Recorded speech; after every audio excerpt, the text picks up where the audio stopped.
ఇంకా week off and 26 జనవరి 2 కలిసి వచ్చినాయి అని చెప్పేసి ఇక క్రికెట్ ఆడికి పోతున్నాం బంగారాలు. టిఫిన్ చేయడానికి వచ్చినాం ఇప్పటికే ప్రెసెంట్. మేము హెచ్ఎంటీ గ్రౌండ్ లో ఆడుకోతున్నాం క్రికెట్. కామన్గా హెచ్ఎంటీ గ్రౌండ్ లో అయితే తెలిసిందే ఇక వీకెండ్ వస్తే ఎంత పబ్లిక్ ఉంటారు. ఇక మేము పోయిందే 4 వచ్చేపట్ల టైం పాస్ ఆడినాం. ఇక నా బ్యాటింగ్ చూసి పక్కన ఉన్న వాళ్ళు వీటితో బెట్టే వచ్చి గెలవచ్చు అనుకోరు. మా టీంలో సుషు డార్లింగ్ ఉందని మర్చిపోయారు.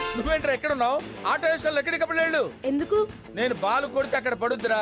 అది అయిపోగానే ఇక డైలీ రోజు ఆఫీస్కి పోతుంటే ఇక బస్సులోకి వెళ్ళి చిత్తారమ్మ బ్యానర్లు చూస్తుంటే జాతర ఉందని చెప్పి ఇక ఆడికి వచ్చేసిన రోజు. ఇంకా నేను ఎక్కువ నేను పోవాలని చెప్పేసి బాయ్కా ఫ్యాన్ మా నాని బంగారం వేసుకుపోయినా. మేమైతే వచ్చేసినాం. ఇక మా ఈషు అండ్ సుషు డార్లింగ్ వస్తారంటే వాళ్ళ కోసం వెయిటింగ్. ఇలా సండే కదా ఇక బోనాలు అయితే మామూలుగా లేవు. ఇంకా దర్శనం అయితే 2 గంటలు పట్టింది బంగారాలు ఇక మాకు అయిపోనీకి. అప్పటిదాకా మా వాళ్ళు ఆకలి కోపలేరని చెప్పి 2 పులిహోర ప్యాకెట్లు తీసుకొని తింటారు. అన్నయ్య పనికి రాడా అని అడగాలి కానీ తింటానికి రాడా అని అనకూడదు. యాక్చువల్గా ఇక్కడ డే టైం కంటే నైట్ టైం బాగుంటుంది అంట. ఇక మాకు తెలియక వచ్చేసినాం. వీడు ముసలోడు అవ్వకూడదే. ఇంకా ఏమాట కామాట చెప్పాలి. లోపల గర్భగుళ్ళని అయితే అమ్మవారికి అలంకరణ అయితే అసలు తగ్గేదే లేదన్నట్టుంది బంగారాలు. ఇక మీరు ఇక్కడ లోకల్లో దగ్గర ఉండి వచ్చి దర్శనం చేసుకుని ఉండే.